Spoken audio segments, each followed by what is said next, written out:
Hello दोस्तों, flat फाइसली में आप सभी का स्वागत है।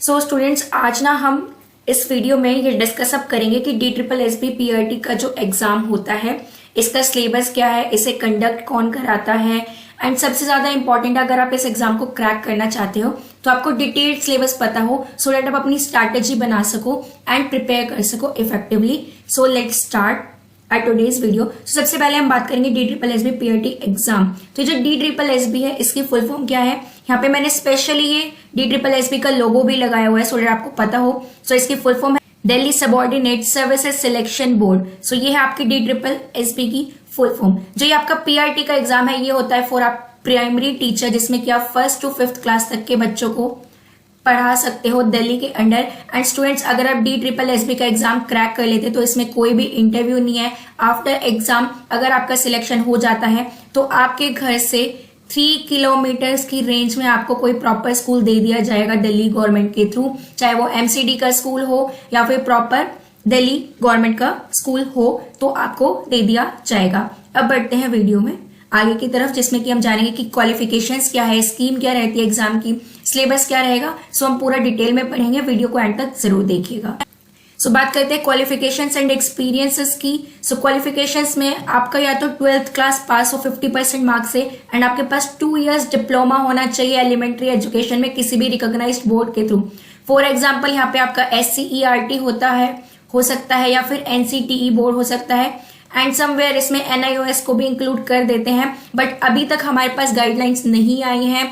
अभी जब 2023 का आपका प्रॉपर जब फॉर्म्स आउट होंगे तो उसमें जब प्रॉपर डिटेल दी जाएगी तो हम वहां पे भी कंफर्म करके बता देंगे कि NIOS को यहाँ पे ये इंक्लूड कर रहे हैं या नहीं कर रहे हैं।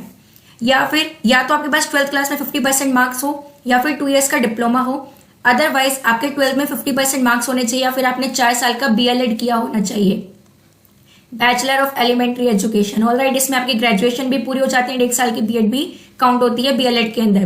तो आपके पास या तो 12th होनी चाहिए एंड BLED होनी चाहिए, या फिर आपकी ग्रेजुएशन पूरी हो विद 50% मार्क्स एंड BEd हुई हो, यानी कि 3 years की आपकी ग्रेजुएशन होनी चाहिए एंड 2 years की आपकी BEd आपके पास होनी चाहिए फॉर प्राइमरी टीचर। एंड आप सभी का सीटेड पास होना चाहिए फ्रॉम CBSE बोर्ड, जो कि कंडक्ट कराया जाता है CBSE बोर्ड के थ्रू। तो आपका सीटेड पास होना चाहिए एंड सीटेड का प्राइमरी टीचर के लिए आपका पेपर 1 काउंट करते हैं एंड PGT TGT में आपका पेपर 2 भी मांगते हैं। देन आपका जो 12th क्लास थी, 12th क्लास में आपका कम से कम एक सब्जेक्ट तो होना ही चाहिए, कंपलसरी है। इन चारों में से हिंदी, इंग्लिश, उर्दू या फिर पंजाबी, इन चारों में से एटलीस्ट आपके पास एक सब्जेक्ट होना चाहिए आपका प्रॉपर सब्जेक्ट में लैंग्वेज का 12th क्लास के अंदर। एंड आप एक इंडियन सिटीजन होने चाहिए या फिर आपके पास इंडिया की सिटीजनशिप होनी चाहिए अगर आपको दिल्ली के गवर्नमेंट स्कूल्स में पढ़ाना है। एज एंड एज रिलैक्सेशन की। सो स्टूडेंट्स, यहाँ पे ना आपकी प्रॉपर 30 years तक की एज में अगर कोई नॉर्मल बच्चा है, जनरल कैटेगरी का है, तो उसको 30 years तक की एज का ग्रुप का क्राइटेरिया दिया गया है सो दैट वो ऑनलाइन मोड में जो आपका DSSB PRT का एग्जाम कंडक्ट कराया जाता है उसमें वो बैठ सके। एंड यहाँ पे कोई भी आपका मैक्सिमम या मिनिमम अटेम्प्ट्स नहीं होते, जब तक कि आपकी एज लिमिट पूरी नहीं होती है आप तब एग्जाम दे सकते हो। अब बात करते हैं कि कहाँ कहाँ रिलैक्सेशन दी गई है। सो स्टूडेंट्स, रिलैक्सेशन दी गई है उन कैंडिडेट्स को जो कि रिजर्व कैटेगरी से बिलोंग करते हैं।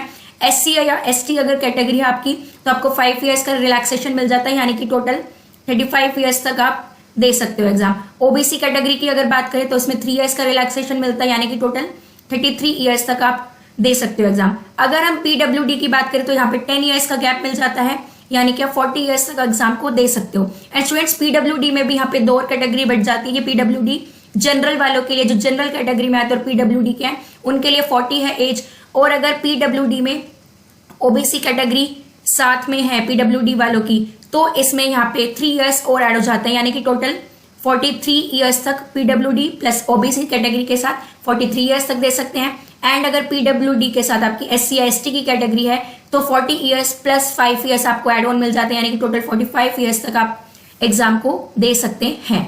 एग्जाम स्कीम की, सो जो हमारा DSSB PRT का एग्जाम होता है ये आपका 2 पार्ट्स में डिवाइड होता है।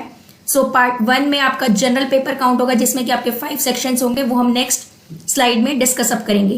पार्ट 2 होता है आपका साइकोलॉजी का, चाइल्ड डेवलपमेंट या फिर पैडागोजी, इसमें ये तीनों का ही कंप्लीट एक चाइल्ड की साइकोलॉजी के ऊपर, उसकी पैडागोजी, उसको कैसे पढ़ाओगे, चाइल्ड का डेवलपमेंट कैसे हो रहा है, जितनी भी थ्योरीज से लिंक करती है, ये सभी आपका 100 मार्क्स के अंदर पार्ट 2 में पूछा जाता है एंड 100 मार्क्स आपका जनरल पेपर में होता है, जिसमें कि आपके इंग्लिश, हिंदी, मैथ्स, ईवीएस ये सब एज सच पूछा जाएगा। सो वो हम नेक्स्ट स्लाइड में प्रॉपर डिस्कस अप करेंगे। अब बात करते हैं स्कीम की। हम बात करें तो मैंने बता दिया पार्ट 1 एंड पार्ट 2 में आपका पेपर डिवाइड अप होगा। साथ ही साथ आपसे टोटल 200 क्वेश्चंस पूछे जाएंगे, 100 questions for general paper and 100 questions for psychology, pedagogy and child development. साथ में ही हर एक क्वेश्चन आपका 1 मार्क कैरी करेगा, यानी कि जो आपका टोटल पेपर होगा वो आपका 200 मार्क्स का पेपर होगा। नेक्स्टली आपकी नेगेटिव मार्किंग होगी 0.25 मार्क्स की हर एक रॉन्ग आंसर पर, यानी कि अगर आपके कोई 2 क्वेश्चन रॉन्ग है तो आपका पूरा आधा मार्क्स कट कर दिया जाएगा from your correct ones. Alright, अब बात करते हैं टोटल ड्यूरेशन क्या रहेगा। तो टोटल ड्यूरेशन यहाँ पे 2 घंटे का रहता है, 120 मिनट मिलते हैं। तो 120 मिनट में आपको यहाँ पे 200 क्वेश्चन सॉल्व करने होते हैं, यानी कि आप एक क्वेश्चन पे मान के चलो कि आपको मुश्किल से 36 सेकेंड्स का टाइम मिलता है। तो इसलिए प्रैक्टिस की बहुत ज्यादा नीड है अगर आपको एग्जाम को क्रैक करना है या फिर आप सभी एग्जाम्स, सभी के सभी सेक्शंस को कंप्लीट करना चाहते हो। एंड स्टूडेंट्स, इसमें मैं एक और चीज बता देती हूँ जो कि आपको अभी तक किसी ने भी नहीं बताया होगा, कि जो आपका DSSS का एग्जाम होता है, इसमें मान लीजिए आपका पार्ट 1 में 5 सेक्शंस हैं, जैसे कि English, Hindi, reasoning, maths and general awareness. Alright, तो अगर आपने इंग्लिश का जो सेक्शन होगा आपका 20 मार्क्स का आएगा। अगर आपने इंग्लिश का सेक्शन एक बार कर दिया, 20 के 20 क्वेश्चंस कर दिए, तो आपको तभी के तभी रिवाइज अप करना अगर टाइम है, वरना रिवाइज करने का भी टाइम नहीं मिल पाता, बिकॉज 120 मिनट में आपको 200 क्वेश्चन करने पड़ते हैं, तो आपके पास टाइम ही नहीं होता रिवाइज करने का। बट अगर आपने ये 20 क्वेश्चंस किए हैं एंड फिर अगर आप यहाँ पे ये सबमिट करते हो एंड देन आप अगर हिंदी पे आ जाते हो, तो आप दोबारा से इंग्लिश के सेक्शन पे नहीं जा सकते, बिकॉज वो आपका सबमिट हो चुका है। तो आप दोबारा से उसी सेक्शन पे नहीं जा पाओगे, इसलिए अपना आपको पहले जो सेक्शन दिया गया है वही करना पड़ेगा। एंड स्टूडेंट्स, इसमें आपके पास ये भी चॉइस नहीं होती कि पहले अगर आप रीजनिंग करना चाहो तो रीजनिंग कर लो या मैथ्स करना चाहो तो मैथ्स कर लो। जो आपके कंप्यूटर की स्क्रीन पे उस टाइम पे अगर पहले हिंदी है तो पहले आपको हिंदी करनी पड़ेगी, पहले मैथ्स है तो पहले आपको मैथ्स का सेक्शन कंप्लीट करना पड़ेगा। अगर आप नहीं करते हो तो आपका फिर वो काउंट नहीं किया जाएगा। एंड सबमिट करना बहुत जरूरी है। कई बार बच्चे गलती कर देते हैं कि वो पूरा का पूरा हिंदी का सेक्शन छोड़ाते हैं या पूरा का पूरा इंग्लिश का सेक्शन छोड़ाते हैं, तो आपको ऐसा नहीं करना। अपना स्ट्रैटेजी बना के चलना, कितने क्वेश्चन पे कितना टाइम दोगे, टाइम लिमिट आपके ऊपर स्क्रीन पे चलता रहेगा, तो उस अकॉर्डिंग बहुत ध्यान से आपको करना है एग्जाम को। सिलेबस की डिटेल में देखेंगे सिलेबस को, तो जो आपका जनरल पेपर है ये आपका 100 मार्क्स का रहेगा। और फर्स्ट पार्ट आता है जनरल सेक्शन का, जनरल पार्ट का, उसमें आपके 5 सेक्शंस में डिवाइड अप रहेगा। तो सबसे पहले आपका ये रहेगा जनरल अवेयरनेस का सेक्शन, जिसमें कि आपके history, polity, constitution, sports, arts and culture, geography, economics and national days, या फिर आपका यहाँ पे अवार्ड्स पूछे जा सकते हैं, बुक्स पूछी जा सकती है कि कौन से बुक्स को अभी ऑस्कर मिला है या फिर कौन से बुक्स फेमस हुई है। तो आपसे ऐसा बहुत कुछ पूछा जा सकता है जनरल अवेयरनेस के अंदर, एंड ये आपका होता है 20 मार्क्स का सेक्शन। देन आते हैं आपके, हम जनरल इंटेलिजेंस की बात करेंगे, रीजनिंग की बात करेंगे।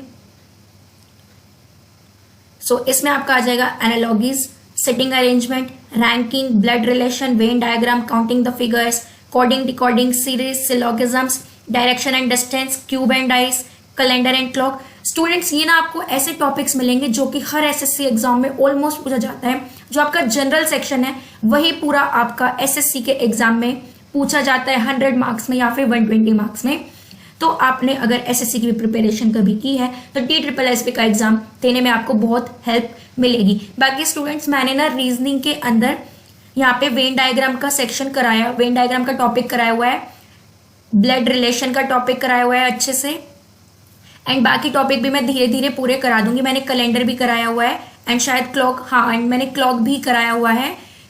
एंड बाकी मैं दोबारा से अभी 2023 का न्यू बैच हम लेके आएंगे, तो मैं ज़रूर कराऊंगी सारे टॉपिक्स में। रीजनिंग के तो डेफिनेटली कंप्लीट करूंगी। सो आप वीडियोस को एंड तक जरूर देखना एंड अभी चैनल को सब्सक्राइब कर लो, ताकि आगे जाके आपको प्रॉब्लम ना हो एंड आपको काफ़ी टॉपिक्स देखने के लिए मिल जाए एंड आप प्रिपेयर कर पाओ। एंड फ्री ऑफ कॉस्ट रहेगा, आपको बस कंप्लीटली अच्छे से करना है। मैं आपको टेस्ट शीट सारी चीज़ें प्रोवाइड करूंगी। मेरे को टेलीग्राम चैनल पे फॉलो कर लेना, वहाँ पे आपको सारी चीज़ें मिलती हैं।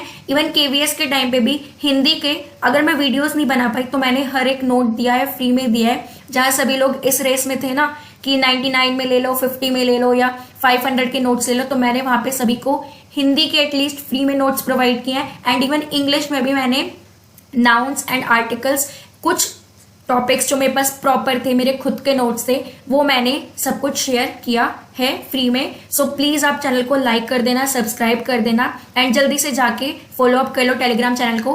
अब बात करते हैं मैथ्स में। तो मैथ्स में आपका simplification, percentage, profit and loss, ratio and proportion, LCM and HCF, average, simple and compound interest, time and work, data interpretation में आपके bar graph, pictograph, pie chart, ये सब आ जाएंगे। मीन, मीडियन, मोड इसके अंदर आ जाएगा आपका। नंबर सिस्टम में आपकी फैक्टर थ्योरम, यूनिट, डिजिट, सभी चीजें इसमें आ जाएंगी। मेंसुरेशन में आपके सभी एरिया, क्यूब, क्यूबॉइड, ये सब पूछा जाएगा। पाइप एंड सिस्टम, तो यहां से भी आपका 20 मार्क्स का सेक्शन बनता है। अब बात करेंगे हिंदी लैंग्वेज की। हिंदी लैंग्वेज में आपके विलोम शब्द, पर्यायवाची शब्द, संधि, समास, शब्द विचार, वर्ण विचार, विकारी, अविकारी शब्द, मुहावरे, लोकोक्ति, लिंग, वचन, प्रत्यय, उपसर्ग, वाक्य शुद्धि, वाच्य, तत्सम, तद्भव शब्द, ये सभी के सभी टॉपिक्स आपके हिंदी में पूछे जाएंगे 15 मार्क्स में। प्लस आपका यहाँ पे 5 मार्क्स का पैसेज रहेगा। सो 15 मार्क्स में आपकी ग्रामर है एंड 5 मार्क्स में आपका पैसेज है। देन बात करते हैं इंग्लिश लैंग्वेज की। सो स्टूडेंट्स, इंग्लिश लैंग्वेज में आपसे पूछा जाएगा एंटोनियम्स, synonyms, idioms, phrases, one word substitution, spellings पूछी जा सकती हैं। एंड आर्टिकल से लेकर अभी जितना भी एंड तक आपका बचा, ये सभी आपका एरर डिटेक्शन में पूछा जाएगा। तो आपको हर एक चीज का प्रॉपर पता होना चाहिए। नाउन्स के बारे में, pronouns, verbs, modals, adjectives, tenses, voice, speech, preposition, conjunction, punctuation marks, adverbs, इन सब का आपको प्रॉपर यूज पता होना चाहिए कि कौन सी वर्ब के साथ कौन सी फॉर्म लगेगी, कौन सी टेंस कब यूज होनी है, नाउन में एस कब आएगा, प्रोनाउन में कहाँ पे क्या यूज होगा, कौन सी हेल्पिंग वर्ब लगेगी, ये सब एरर डिटेक्शन के अंदर आपसे पूछा जाता है इन 20 मार्क्स, जिसमें कि आपका 15 मार्क्स इन्हीं सब का रहेगा ग्रामर का, प्लस 5 मार्क्स आपका रहेगा अनसीन पैसेज का। तो ये आपको प्रॉपरली करना है। सो यहाँ पे हमारे 100 मार्क्स का पेपर बनता है। एंड स्टूडेंट्स, एक चीज और याद रखना, अगर आप 100 में से यहाँ पे 40 मार्क्स नहीं लाते हो विद नेगेटिव मार्किंग, अगर आपके 40 मार्क्स नहीं आते हैं तो आपका पार्ट भी चेक ही नहीं किया जाएगा, आप आगे नहीं बढ़ पाओगे। इसलिए ट्राई करना, भले ही क्वेश्चंस कम करो लेकिन सही करना पार्ट 1 में, बिकॉज नेगेटिव मार्किंग भी। एंड अगर आपके 40 से ज्यादा नंबर नहीं आते हैं तो आपका पेपर चेक नहीं किया जाएगा आगे का।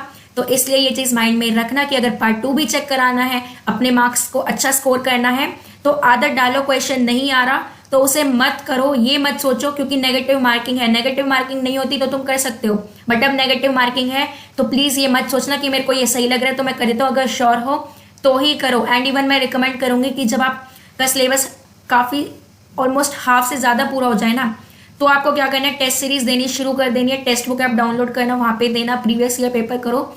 एंड उसमें एक चीज याद रखना कि आदत डालो कि क्वेश्चन नहीं आ रहा उसको छोड़ दो, कम से कम तुम्हें पता चल जाएगी तुम्हें एक्यूरेट कितने क्वेश्चन आ रहे थे। एंड पेपर में तुम उसी लेवल के साथ बैठे रहोगे कि ओके, आपके माइंड में ये नहीं आएगा, क्योंकि हमारा माइंड बोलता है कि यार कर दे देखी जाएगी, बट ये देखने के चक्कर में आपका सिलेक्शन बहुत डाउन हो जाता है एंड इस वजह से आपका सिलेक्शन नहीं हो पाता।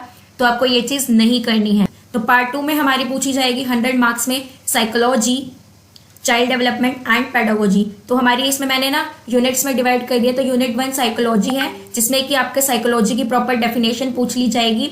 जो आपने अपनी डीएलएड के टाइम पे आपको साइकोलॉजी की बुक मिली थी ना, तो उसमें जो साइकोलॉजी की डेफिनेशंस थी, कुछ स्कूल्स बताए थे साइकोलॉजी के, मेथड्स बताए थे साइकोलॉजी को पढ़ाने के, तो यही सब आपका कुछ हद तक 10 मार्क्स में ऑलमोस्ट पूछा जाता है। तो ये मैंने यूनिट 1 में इसको डिवाइड अप कर दिया। देन बात करते हैं यूनिट 2, इसको मैंने ऐसा चाइल्ड डेवलपमेंट नाम दिया है। इसमें हम पूरा बच्चे के बारे में बात कर रहे हैं।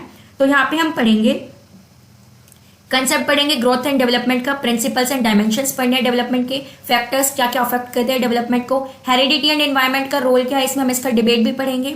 सोशलाइजेशन पढ़ना है, सोशलाइजेशन के सोशल एजेंट्स पढ़ने हैं, जेंडर के बारे में पढ़ेंगे कि लोगों ने कैसे जेंडर स्टीरियोटाइप किया हुआ है, जेंडर इक्वालिटी, इमोशंस को समझेंगे कि बच्चों को हमें कैसे डीलअप करना है, इसमें सारी चीज आती है, लीडरशिप, इसमें सारी चीज आ जाएगी इमोशंस के अंदर। फिर आपकी ये कुछ थ्योरीज है, कोलबर्ग की थ्योरी, पियाजे थ्योरी, ब्रूने की थ्योरी, वाइगोत्स्की की सोशल कल्चरल थ्योरी, एरिक्सन की थ्योरी एंड सिगमंड फ्रॉइड की थ्योरी। तो ये सब थ्योरीज आपको करनी है।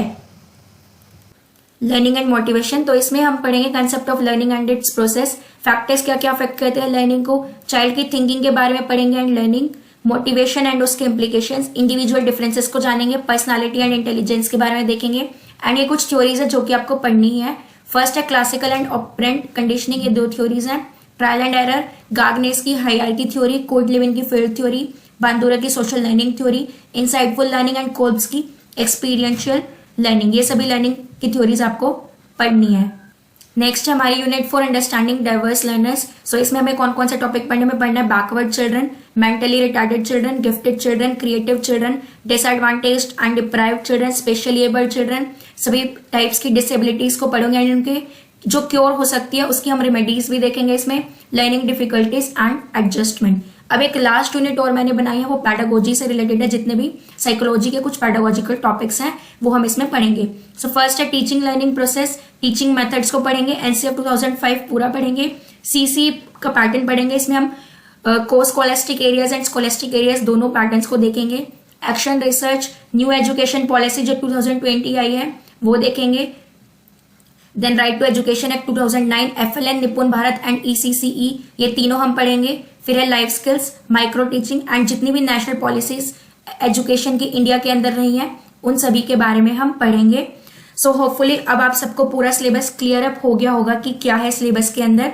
एंड स्टूडेंट्स, अगर आपको अच्छे मार्क्स लेके आने हैं तो आपको पहले प्रिपरेशन शुरू करनी पड़ेगी, बिकॉज ऐसे ही बच्चे बैठे हैं जो पता नहीं कब से कोचिंग ले रहे हैं, 3-3 साल से भी कोचिंग ले रहे होते हैं बच्चे, तो वो आपसे रेस में बहुत आगे हैं। तो इसलिए आपको अभी से ही अपना प्रिपरेशन शुरू करना पड़ेगा। एंड स्टूडेंट्स, सिर्फ ना पढ़ना ही सब कुछ नहीं होता, स्मार्ट स्ट्रैटेजी भी नाम की चीज होती है। एंड बहुत से लोग ना पेपर में जाके नर्वस हो जाते हैं। एंड जो मैंने अभी लास्ट में अभी बताया, प्रीवियसली भी जो मैंने आपको चीजें बताई हैं कि अगर आपको क्वेश्चन नहीं आ रहा है तो उसको मत करो अगर सिलेक्शन चाहते हो, बिकॉज नेगेटिव मार्किंग बहुत बड़ी चीज होती है एंड आपके पास टाइम कम है और एक ही क्वेश्चन पे ज्यादा टाइम मत लगाना। तो इसलिए प्रीवियस ईयर पेपर को पूरा टाइमली सॉल्व करने की पूरी कोशिश करनी है, सो डेट आपको पता चल जाए, एक ओवरव्यू मिल जाए कि ओके आपका एग्जाम ऐसा होगा। तो मैंने सारी चीजें बता दी हैं। So thank you for watching it and like, subscribe, share करना मत भूलना।